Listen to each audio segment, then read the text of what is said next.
Hey guys, welcome back to Ivy Rose Knows. So, you guys know that we have the FOIA documents. You know we've been going over them. I know on my TikTok live that we read a little bit of them. And so I just wanted to go over the part talking about Dan Glidewell, okay? I'm going to read this to you guys. It is 2 pages. I will put them in snapshots at the end.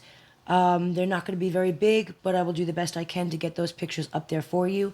But I did want to go over this, so just bear with me because it is 2 pages. I'll read as fast as I can. But I really do believe what Dan Glidewell should have testified to, or what he could have testified to, is really important. All right, so just bear with me.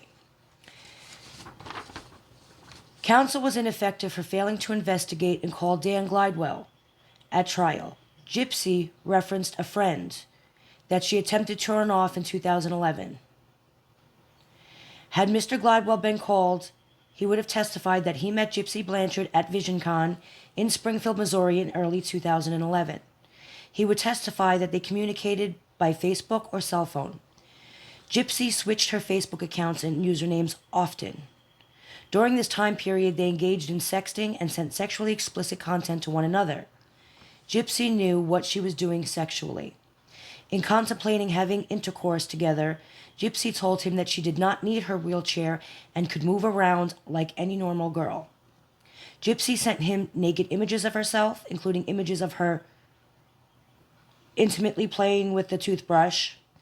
He would testify that Deedee called him and told him to stay away from Gypsy, claiming she was underage, but Gypsy claimed she was 18 and had identification to prove it.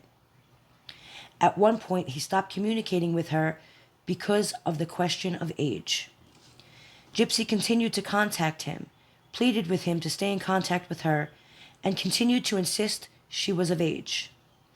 Mr. Glidewell would testify that he sought treatment from Mercy Hospital in Springfield after he was injured in a fall from a balcony. He would testify that he invited Gypsy to come meet him because he was in pain and wanted to be comforted. Gypsy arrived without her wheelchair and with a very large suitcase. She also had with her a 3-ring binder of multiple forms of identification to prove she was over the year 18 years old. A 3-ring binder to prove that she was over 18, so she knew exactly how old she was. Mr. Glidewell would testify that his cousin Stephen Fawcett drove them all back to Mr. Fawcett's residence where Gypsy spent the night. Mr. Fawcett, Gina, and another male were all present. Dan and Gypsy made plans for their future together. He would testify that the next morning they woke up to find Gypsy's mother, Deedee Blanchard, in the house. Deedee claimed the identifications were wrong, Gypsy was underage, and Dan was told to stay away from her. Now, I just want to clarify this part, that it seems to me that I don't know that Deedee was actually lying about her age for any other reason other than to protect her and others. At this point, I think Deedee knew that psychologically there was something wrong with her daughter. I believe that she knew that she was very hypersexual and that she had serious concern for Gypsy. And that's why she made it such a big deal that Deedee could not be with men or date or do any of that, was because she was dangerously hypersexual and her sexual behaviors were inappropriate and could put her in harm's way. So I just want to put that there. I'm going to continue reading.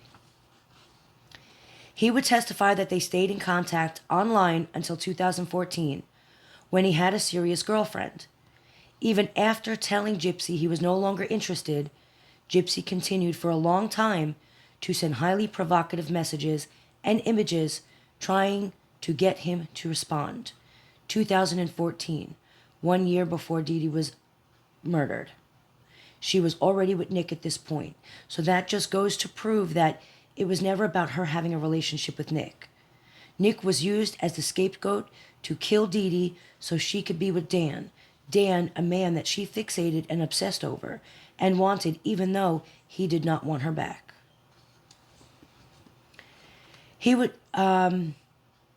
Gypsy learned that he and his girlfriend broke up and mentioned that she had a boyfriend, Nicholas Godejohn. Dan felt she would try to manipulate him to come to her rescue by using Nicholas to make him jealous.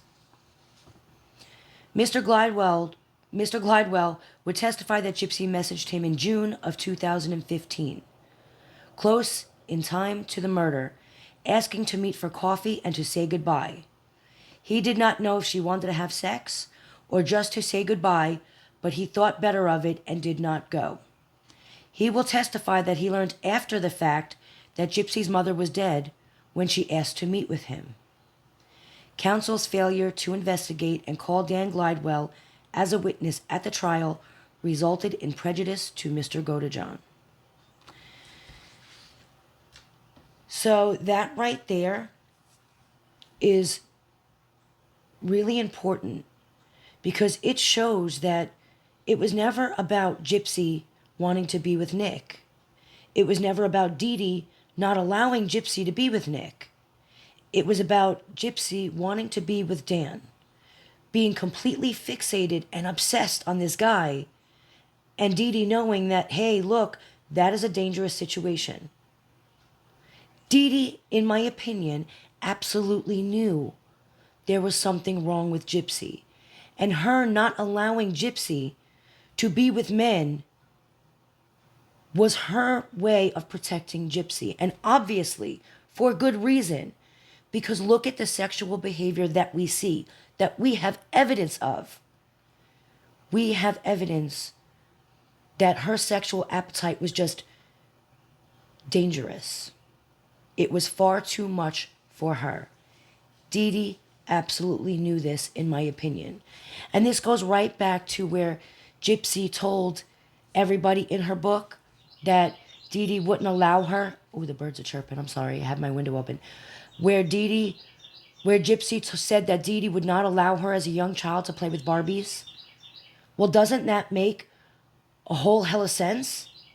Because she was being inappropriate with those Barbie dolls. Because Gypsy could not control her hypersexuality. I do believe that her hypersexuality is a symptom of a more serious psychological disorder. That is just my opinion. But it makes sense that she wouldn't allow Gypsy to play with Barbies, because she was being inappropriate with them. Just like it supports the fact that Gypsy, I believe, absolutely was being inappropriate with Claude. I firmly believe that Gypsy made advances to Claude. I believe what he said in that documentary. I do not believe Gypsy's story that she was sexually abused by Claude. Because again, all of this evidence put together shows that she has an issue with sexuality. And again, I believe that stems from a psychological disorder that she probably had from birth. I do believe that Gypsy has always been like this. And so I know people want to defend the child and say, well, children are conditioned for that. Children have to be taught that, but not necessarily. Not when it comes down to an illness. They don't. And so, I don't know. All of this together really opens my eyes to, yes, she was sick. Yes, I do believe that Deedee was protecting Gypsy. She knew that her sexuality and that her behaviors were dangerous and could put her in harm's way. It wasn't just because she didn't want her to have love or didn't want Gypsy to have relationships or anything normal. It was because she needed to protect her, because Gypsy could not make safe decisions when it came to men and her sexual behaviors. I'm just saying, this is what was in the FOIA report. I figured I wanted to bring that out again. There is more on Dan Glidewell, and I will bring that back out later. But tell me what you guys think. Is this all wrapping in and making a lot more sense to you guys like it is me?